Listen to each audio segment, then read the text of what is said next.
The red dust of Mars never stopped moving. It danced in the thin wind, covering everything in a layer of rust-colored powder. Had been on the planet for 3 years now, and he still found himself staring at the strange beauty of this dead world. He was driving the rover across the northern plains when his scanner beeped. The sound was unusual. In 3 years, the scanner had never made that particular noise before. Stopped the vehicle and looked at the small screen. There was something buried in the ground about 200 meters ahead, something made of metal, something that did not belong to the colony. Reported his position to the base and told them he was going to investigate. His commander, a strict woman named, told him to be careful. She reminded him that they were alone on this planet, millions of kilometers from Earth. If something went wrong, help would take months to arrive. He put on his helmet and stepped out of the rover. The Martian wind pushed against his suit as he walked toward the location on his scanner. With each step, the beeping grew stronger. Something was definitely there. When he reached the spot, saw a large depression in the ground. The red dust had tried to cover it, but he could see the edge of something silver underneath. He knelt down and began to brush away the dust with his gloved hands. What he found made his heart stop. It was a ship, not a human ship. The design was completely different from anything he had ever seen. The metal was smooth and curved in ways that Earth technology could not achieve. Strange symbols were carved into the surface, glowing with a faint blue light even under all that dust. Stood there for a long moment, his mind trying to understand what his eyes were seeing. Humanity had wondered for centuries if they were alone in the universe. They had sent signals into space, built telescopes to search for signs of life, dreamed of meeting beings from other worlds. And now, here on Mars, buried in the red dust, was the answer to all those questions. He walked around the ship slowly, looking for an entrance. The vessel was small, maybe 10 meters long. It looked damaged. One side was crushed inward and there were burn marks along the hull. This ship had not landed. It had crashed. Near the back of the vessel found an opening. The door had been forced open from the inside. Someone had survived the crash. Someone had climbed out. He looked around at the empty desert. There were no footprints. The wind had erased them long ago, but somewhere out there, an alien being might still be alive. Made a decision. He would search the area. If someone had survived, they might need help. It did not matter that they were not human. It did not matter that this situation was beyond anything he had been trained for. Someone might be dying and he could not walk away. He got back in his rover and began to drive in expanding circles around the crash site. The sun was starting to set, painting the sky in shades of orange and purple. He knew he should return to base before dark, but he could not stop. Not yet. An hour later, his scanner beeped again. This time it detected something warm, something alive.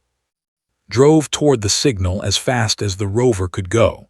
He found a small cave in the side of a rocky hill. The entrance was barely visible, hidden behind a pile of stones. Someone had tried to block it from the outside. He moved the stones away and shined his light into the darkness. At first, he saw nothing. Then, in the far corner of the cave, he saw a small figure pressed against the wall.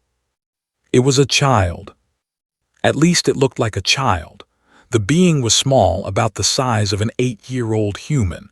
Its skin was silver, shimmering even in the dim light.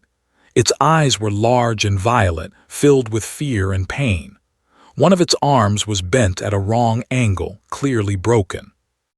The child made a sound when it saw. It was not a scream or a cry. It was more like a whimper, soft and desperate. The sound broke something in his heart. He knelt down slowly, trying not to frighten the child more than it already was. He held up his hands to show he meant no harm. The child watched him with those huge violet eyes, trembling against the cold stone wall. Knew the rules. He was supposed to report this immediately. He was supposed to wait for instructions from Earth. First contact with an alien species was not something one person should handle alone. There were protocols, procedures, committees that would need to meet and discuss and debate. But all he could see was a scared, wounded child who had crashed on a strange planet and was all alone in the dark. He reached into his pack and pulled out a small blanket. Moving very slowly, he held it out toward the child. The alien looked at the blanket, then its face. For a long moment, nothing happened. Then, very carefully, the child reached out and took the blanket. It wrapped the fabric around its thin shoulders and continued to watch with those beautiful, frightened eyes. Smiled behind his helmet, he pointed at himself and said his name. The child did not respond at first. Then, in a voice like wind chimes, it spoke a single word. Felt tears in his eyes. Here he was, on a dead planet millions of kilometers from home, making first contact with an alien life form. And it was not through radio signals or mathematical equations. It was through a blanket and a smile and two names spoken in the dark. He knew he could not leave here. The child was hurt and scared and had no one else. The protocols could wait. The committees could debate later. Right now, there was only one thing that mattered. Held out his hand, looked at it for a long time. Then slowly the alien child placed its small silver hand in his. Together, they walked out of the cave and into the Martian night. The stars above them were countless, stretching across the sky like diamonds scattered on black velvet. Somewhere out there was homes, people's family. But for now would be all those things. He lifted the child gently into his arms and carried him to the rover. Was lighter than he expected, almost weightless. The child's eyes slowly closed, exhaustion finally winning over fear. By the time started driving back to the base, was asleep against his chest. Looked down at the silver face resting against his suit. He did not know what tomorrow would bring. He did not know how the colony would react, how Earth would respond, what this discovery would mean for humanity. But he knew one thing with absolute certainty. He would protect this child, no matter what. The medical bay of Mars Colony 7 was not designed for alien patients. The machines could not read its body. The medicine was made for human blood. Everything about the situation was impossible, and yet refused to give up. She was the colony's doctor, a young woman with steady hands and a warm heart. When it carried the silver child through the airlock, everyone had stared in shock. Some had stepped back in fear. Others had reached for weapons that they did not even have, but had simply walked forward and looked at the broken arm. "Bring him to medical," she had said, "now." That was 3 days ago. Since then had barely slept. She had studied his body with every tool available to her. She had discovered that his bones were similar to human bones, just lighter and stronger. His blood was blue instead of red, but it carried oxygen the same way. His heart beat twice as fast as a human heart, but it pumped the same. The broken arm was the biggest problem. Did not know how to set an alien bone. She did not know if human painkillers would help or hurt. She only knew that was in pain, and she had to do something. Stayed by the child's bed the entire time. He barely ate. He barely slept. Every time opened those violet eyes was there, smiling and speaking soft words. The child could not understand human language, but he seemed to understand the kindness behind it. On the 4th day, decided to try setting the bone. She explained to what she was going to do, and he held his hand while she worked. The child screamed when she moved the bone into place. The sound was terrible, high and sharp like breaking glass, but when it was over, looked at his arm in wonder. The pain was less. He could feel the bone starting to heal. Reached out and touched his face with his good hand. He spoke in his strange musical language, and even though she could not understand the words, she knew he was saying thank you. As the days passed, grew stronger. He began to eat the food that prepared for him, though he seemed to prefer vegetables over meat. He began to walk around the medical bay, exploring everything with curious eyes. He touched the machines and the walls and the windows, leaving silver fingerprints everywhere he went. Became his constant companion. The two of them developed their own way of communicating, would point at things and say the human word, and would respond with the word in his own language. Soon, had learned dozens of alien words, and had learned just as many human ones. But the real breakthrough came when started to draw. Had given him a tablet with a drawing program, hoping it would help him pass the time. What created was far more than simple pictures. He drew maps of star systems, detailed diagrams of planets, and complex symbols that seemed to carry deep meaning. One drawing in particular caught attention. It showed a figure wearing a crown, seated on a throne made of light. Around the figure were other beings, all bowing in respect. And in the corner of the picture, small and alone, was a child with silver skin. "Is that you?" asked, pointing at the small figure. Nodded, he pointed at the crowned figure and spoke a word that did not know. But the way he said it, soft and sad, made the meaning clear. This was someone important to him, someone he missed very much. "Mother guessed." His eyes widened. He had learned that word. He nodded again, faster this time, and tears began to fall from his violet eyes. They were silver, like liquid metal, rolling down his cheeks and dripping onto the tablet. Pulled the child into his arms and held him while he cried. He did not need words to understand. Was lost, missed his mother, did not know if he would ever see her again. The colony was divided about what to do with the alien child. Commander had reported the discovery to Earth, and the response had been chaos. Some people wanted to study. Some wanted to keep him hidden. Some were afraid that his people would come looking for him and destroy the colony when they arrived. But ignored all of it. He ignored the arguments and the debates and the endless messages from Earth. All he cared about was the small silver child who had started to smile again. Helped him take care of. She became like an older sister to the boy, teaching him new words and showing him how things worked on the colony. Followed her everywhere, watching with those wide violet eyes as she treated patients and organized supplies. One evening drew a new picture. This one showed three figures standing together. One was tall with dark hair. One was shorter with kind eyes, and one was small and silver, standing between them with his hands in theirs. "That is us," said, her voice thick with emotion. "Is that how you see us?" The child nodded. He pointed at the tall figure. He pointed at the shorter one. Then he pointed at himself and spoke a word in his own language. "What does that mean?" asked. Thought for a moment, trying to find the right human words. Finally, he spoke slowly and carefully. "Family, safe, home." Had to look away so that would not see his tears. This child, lost so far from his own world, had found a new home with them. It was not perfect. It was not the same as being with his own people, but it was something. It was enough.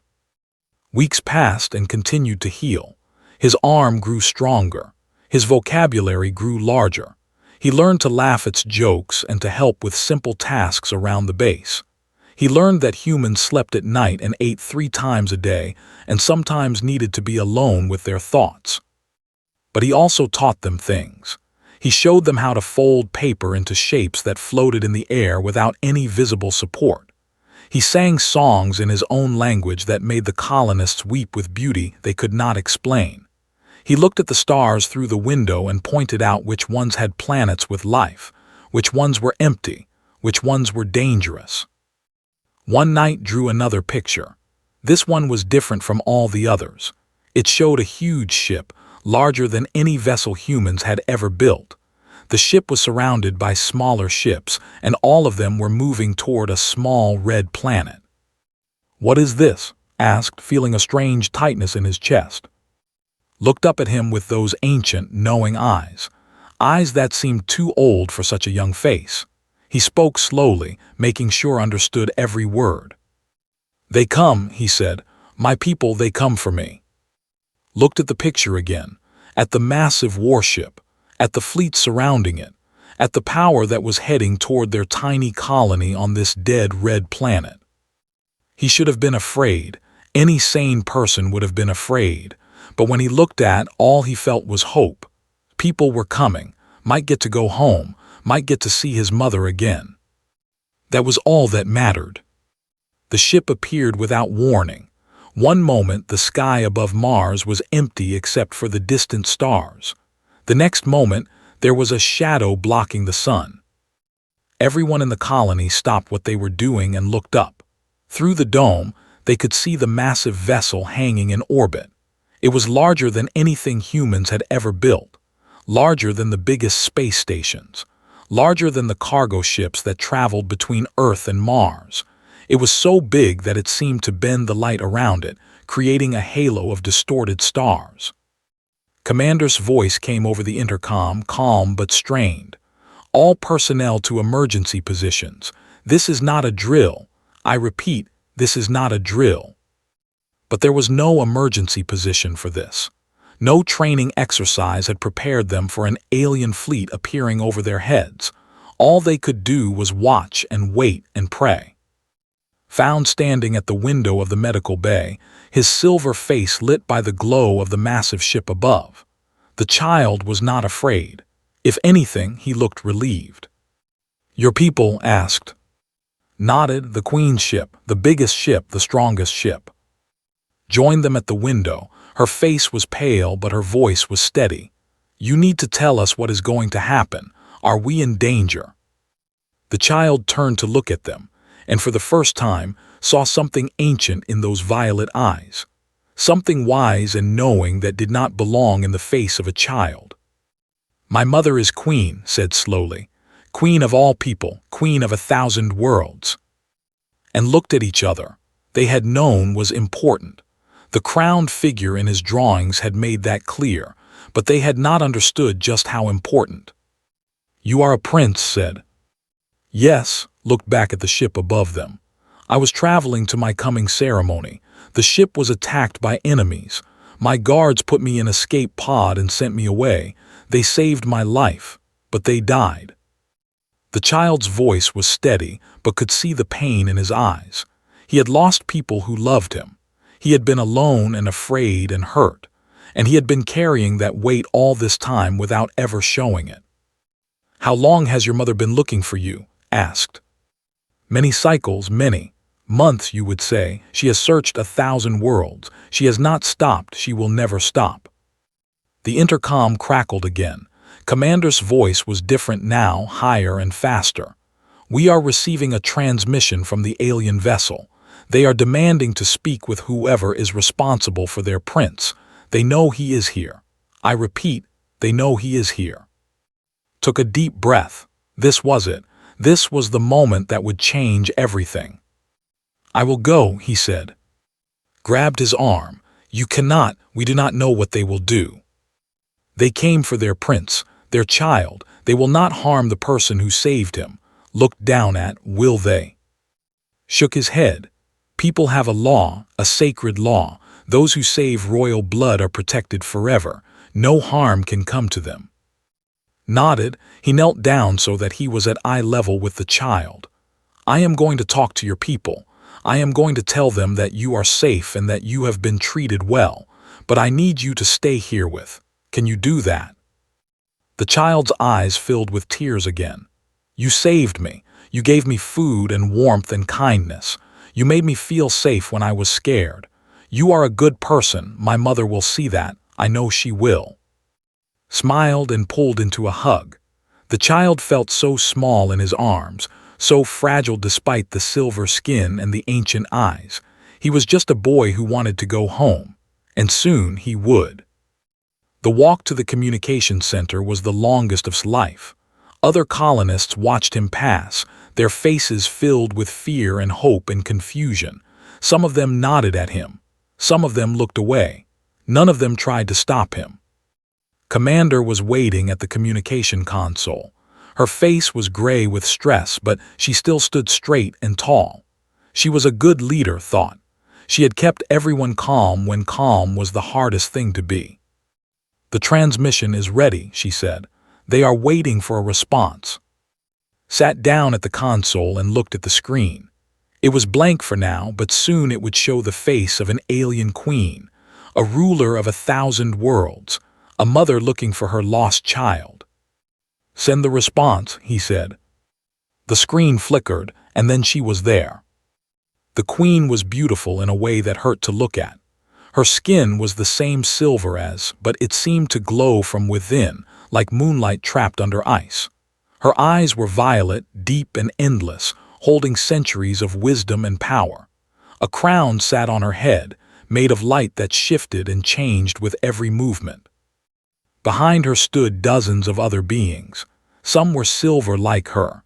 Others were different colors, different shapes, different sizes, but all of them looked at the screen with the same expression, the same desperate hope. The queen spoke first. Her voice was like music, like the wind through crystal chimes, but underneath it was iron and fire. "Human, you have my son." Bowed his head. He did not know if that was the right gesture, but it felt appropriate. "Your Majesty, I found Prince 3 weeks ago. His ship had crashed. He was hurt and alone. I brought him to our colony and we have been caring for him ever since." The queen's eyes narrowed slightly. "You are the one who found him." "Yes, Your Majesty." "And you are the one who saved his life." "I only did what anyone would do. He was a child in need. I could not leave him." There was a long moment of silence. The queen stared through the screen, and he felt as if she was looking directly into his soul. She was measuring him, judging him, trying to understand what kind of creature he was. Then slowly something changed in her face. The iron softened, the fire dimmed, and underneath saw something he had not expected to see. "Gratitude." "Human," the queen said, and her voice was gentler now. "In all the worlds I have searched, in all the species I have encountered, none have shown my son kindness. Some tried to sell him. Some tried to use him against me. Some would have killed him for the power it would bring." She paused and saw tears forming in her ancient eyes. "But you, a creature from a world I did not even know existed, you found a wounded child from another species, another world, another reality, and you simply helped him." Did not know what to say. He had not done anything special. He had just done what was right. "I would like to see my son now," the queen said, "and I would like to meet the human who saved him." Nodded. "We will bring him to the landing bay. Your Majesty, may I ask, what happens next?" The queen smiled, and it was the most beautiful and terrifying thing had ever seen. "What happens next," she said, "is that I repay my debt. And the debt of a queen is not a small thing, human, not a small thing at all." The screen went dark and sat alone in the communications center, wondering what he had just begun. The landing bay had never been so crowded. Every colonist who could stand was there, pressed against the walls, staring at the massive doors that led to the outside. Through the small windows, they could see the alien shuttle descending from the sky. It moved without sound, without fire, without any visible means of propulsion. It simply floated down like a leaf falling from a tree. Stood at the front of the crowd with beside him. The child was trembling, but not from fear. His eyes were fixed on the doors, waiting for them to open, waiting to see his mother for the first time in months. Stood on the other side, her hand resting gently on his shoulder. She had dressed in her cleanest uniform and had even tried to style her hair, though she knew these aliens probably did not care about human appearances. It was the gesture that mattered, the respect. The shuttle landed outside the dome. Through the windows, they watched as a ramp extended from its side and figures began to emerge. They were tall and silver, dressed in armor that seemed to be made of light itself. They moved in perfect formation, surrounding the shuttle entrance like guards protecting something precious.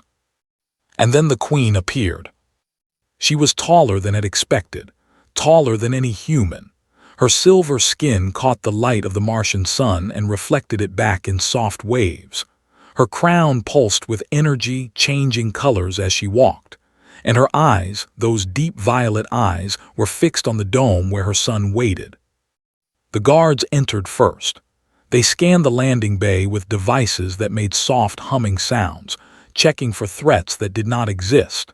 When they were satisfied, they formed two lines leading from the door to where and stood. The Queen walked between them. Every human in the room held their breath. This was not just an alien. This was a ruler. This was power beyond anything they had ever imagined. With a single word, she could destroy their colony. With a wave of her hand, she could wipe humanity from the galaxy. But she was not looking at the colonists. She was looking at her son. Broke free from side and ran. His small silver feet pounded against the metal floor as he raced toward his mother. The guards moved to stop him, but the Queen raised her hand and they parted like water. Mother and son collided in the center of the landing bay. The Queen fell to her knees and wrapped her arms around, holding him so tightly that it seemed she would never let go. The sound she made was not words. It was something deeper, something that needed no translation. It was the sound of a mother who had found her lost child. For a long moment, nothing else existed. There was only the Queen and her son, holding each other while the universe waited. Then slowly the Queen looked up. Her eyes were wet with silver tears, and her voice was thick with emotion. But she was still a ruler, and she had not forgotten why she was here. "Which one?" she asked, her gaze moving across the crowd of humans. "Which one of you saved my son?" Stepped forward. He was terrified. His heart was beating so fast that he could feel it in his throat, but he stood tall and met the Queen's eyes without looking away. "I did, Your Majesty." The Queen rose to her feet, still holding his hand. She walked toward, each step slow and deliberate. The guards watched with hands on their weapons. The colonists watched with wide, frightened eyes, watched with her fists clenched at her sides, ready to do something, anything, if the Queen meant to harm her friend. But the Queen did not draw a weapon. She did not speak words of anger or threat. Instead, when she reached, she stopped and looked at him with those ancient, knowing eyes. "You are small," she said. "Your species is young. Your technology is primitive. Your planet is dying, and your colony here is a fragile thing that could be destroyed by a single storm." Did not know how to respond, so he simply nodded. "And yet," the Queen continued, "when you found a child from another world, a child who looked nothing like you, spoke nothing like you, was nothing like you, you chose to help." "He was hurt," said. "He was scared I could not leave him." "Others did." The Queen's voice was hard now, filled with old anger. "Others found my son before you, on other worlds in other systems. They did not help him. They hurt him. They tried to use him. They left him to die." She paused, and her eyes softened again. "But you, a human from a young world, you gave him warmth and food and medicine. You sat by his bed while he healed. You learned his language and taught him yours. You became his family when his family was 1,000 worlds away." Felt tears forming in his own eyes. Anyone would have done the same. "No," the Queen shook her head. "They would not. I have ruled for 300 of your years. I have met 10,000 species. I have seen kindness and cruelty in equal measure. And I tell you now, human, what you did is rare. What you did is precious. What you did is worthy of the highest honor I can give." She reached out and took his hand. Her skin was cool and smooth like polished metal. Her grip was gentle but firm. "Come," she said. "There is much to discuss, but first I wish to see the place where my son was healed." Led the Queen and her guards through the colony. The other colonists pressed themselves against the walls, making room for the procession. Some of them bowed. Some of them stared. Some of them did not know what to do, so they did nothing at all. Walked between his mother and holding both their hands. He pointed out things as they passed. The dining hall where he had learned to eat human food. The common room where he had played simple games with the other colonists. The window where he had watched the stars and dreamed of home. When they reached the medical bay, the Queen stopped. She looked at the small bed where he had slept. She looked at the machines that had used to heal him. She looked at the drawings that still covered the walls, colorful pictures of humans and aliens standing together. "Who is responsible for this?" she asked. Stepped forward. "I am, Your Majesty. I am the doctor who treated your son." The queen turned to face her. For a long moment she simply looked at, studying her the way she had studied. "You set his bone," the queen said. "You fed him when he would not eat. You sang to him when he could not sleep. My son told me these things. He told me that you were kind." Bowed her head. "I only did my job, Your Majesty." "No," the queen's voice was gentle. "You did far more than your job. You treated an alien child as if he were one of your own. That is not duty. That is love." She reached out and touched his face just as had done weeks ago. The gesture was soft, almost maternal. "You will be remembered," the queen said. "Both of you. In the history of the Empire, your names will be written alongside the greatest heroes of our people. You saved the prince. You showed us that humanity has something precious, something we thought we had lost in the vastness of the galaxy." "What is that, Your Majesty?" asked. The queen smiled, and for the first time she looked less like a ruler and more like a person. A mother. A being who had been afraid and hopeful and grateful, just like anyone else. "Kindness," she said. "Simple, pure kindness, without expectation of reward, without demand for payment. You found a lost child and you helped him. That is all, and that is everything." She turned to face the crowd of colonists who had gathered at the entrance to the medical bay. "Humans," she said, her voice ringing with power. "Tomorrow I will address your world. I will speak to your leaders and your people. But tonight I wish to stay here. I wish to see the place that gave my son a second home." She looked at and her smile grew warmer. "And I wish to learn more about the humans who showed my child what kindness means." The ceremony was held at dawn. The Martian sun rose slowly over the red horizon, painting the sky in shades of gold and purple. Outside the dome, the alien fleet hung in orbit like a crown of stars, visible even in the growing light. Every human on Mars had gathered in the main hall. Every camera on the planet was pointed at the small stage that had been built overnight. And on Earth, billions of people watched through screens, holding their breath as history unfolded before their eyes.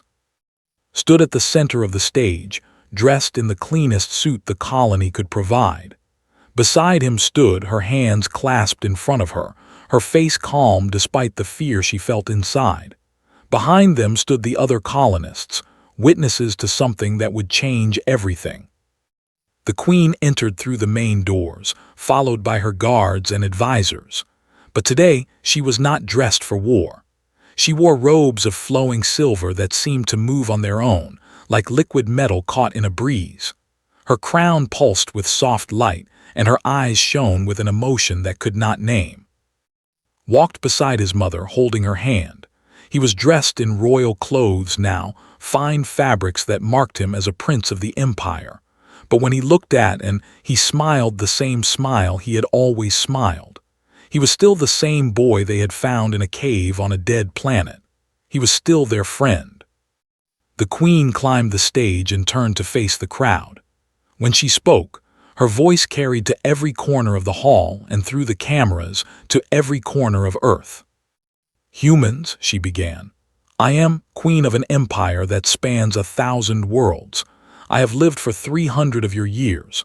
I have seen civilizations rise and fall. I have witnessed great acts of courage and terrible acts of cruelty. I thought I had seen everything there was to see." She paused and looked at. "I was wrong." The crowd was silent. No one moved, no one breathed. "Months ago, my son was lost. His ship was attacked and he was sent away in an escape pod to save his life. He crashed on this world, alone and afraid, wounded and far from home. He did not know if anyone would find him. He did not know if he would survive." The queen's voice grew softer. "But someone did find him. A human named, a simple man from a simple world. He had no weapons. He had no power. He had nothing but his own 2 hands and his own good heart." She turned to face directly. "And what did this human do when he found an alien child in the dark? Did he run away in fear? Did he call for soldiers to capture the strange creature? Did he think of how he might profit from this discovery? She shook her head. No, he wrapped the child in a blanket. He spoke soft words of comfort. He carried the boy to safety and stayed by his side while he healed. He became a friend, a protector, a family. Felt his face grow hot. He was not used to being the center of attention. He was not used to being praised for simply doing what was right. And he was not alone, the Queen continued, turning to. This woman, this doctor named, used all her skill and knowledge to heal my son's wounds. She fed him when he would not eat. She sang to him when he could not sleep. She treated an alien child as if he were her own. Bowed her head, tears falling silently down her cheeks. In my 300 years, the Queen said, I have never seen such kindness, not from the ancient races who believe themselves wise, not from the powerful empires who believe themselves just, only from humans, only from you. She stepped closer to and her voice dropped to almost a whisper. There is a law among my people, a sacred law that has existed since the beginning of our civilization. When someone saves the life of royal blood, they are owed a debt that can never be fully repaid. They are granted the highest honor our empire can give. The Queen turned to her guards and made a small gesture.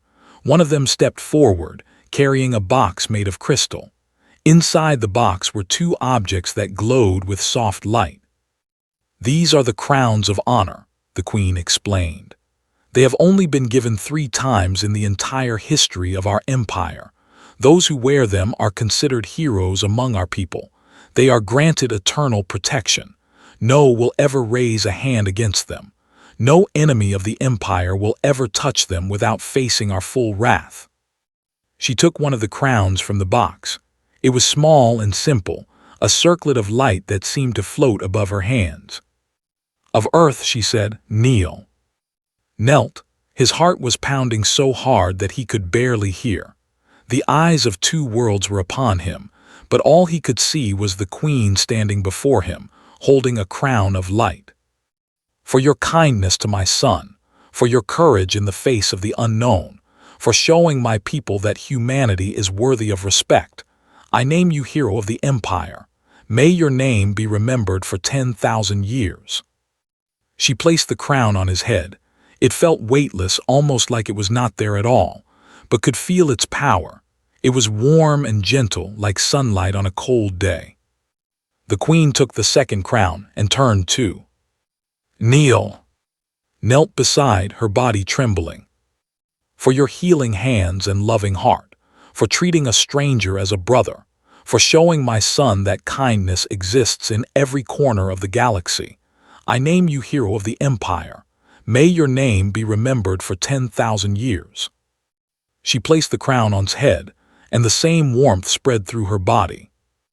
Then the Queen did something that made everyone in the room gasp. She knelt.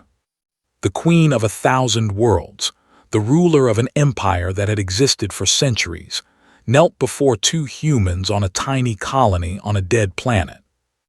This is the greatest honor I can give, she said. To kneel before a hero is something reserved only for the saviors of royal blood.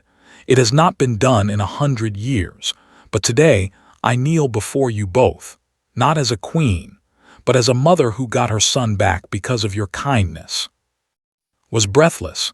He could not speak. He could not move. He could only stare at the Queen kneeling before him, her ancient eyes filled with gratitude and respect. Stand, the Queen said after a moment. Both of you, stand and face your people. They stood, they turned, and they saw the entire colony watching them with tears in their eyes. Broke from his mother's side and ran to and. He wrapped his arms around them both, his small body pressed between theirs. Thank you, he whispered. Thank you for finding me. Thank you for saving me. Thank you for being my family when I had no one else. Hugged him back and did the same. They stayed like that for a long moment, 3 figures holding each other while 2 civilizations watched. The Queen rose to her feet and turned to address the cameras. Humans of Earth, she said, from this day forward your species is under the protection of the Empire. No enemy will touch you. No threat will go unanswered. You are our allies. You are our friends. You are family. She smiled, and her smile held the weight of 1,000 worlds. One act of kindness, she said. That is all it took. One man finding a lost child and choosing to help. From that single moment, everything has changed. Two civilizations, once strangers, are now bonded forever. She looked at and her eyes were warm. Remember this day, she said to all who watched. Remember that the universe is vast and dark and full of dangers, but it is also full of kindness. It is full of people who choose to help when they could choose to turn away. It is full of heroes. She raised her hand in farewell. Until we meet again, humans, may your kindness never fail. May your courage never fade.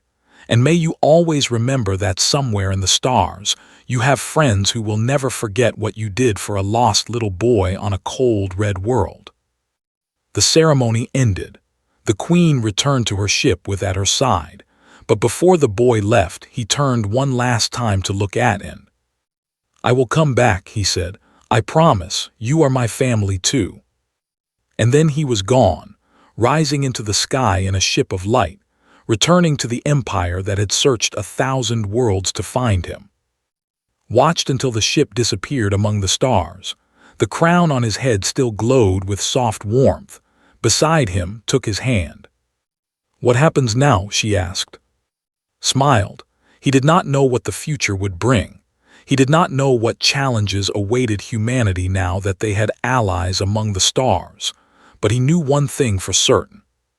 Kindness mattered. Compassion mattered. A single act of love could change everything. And that was enough.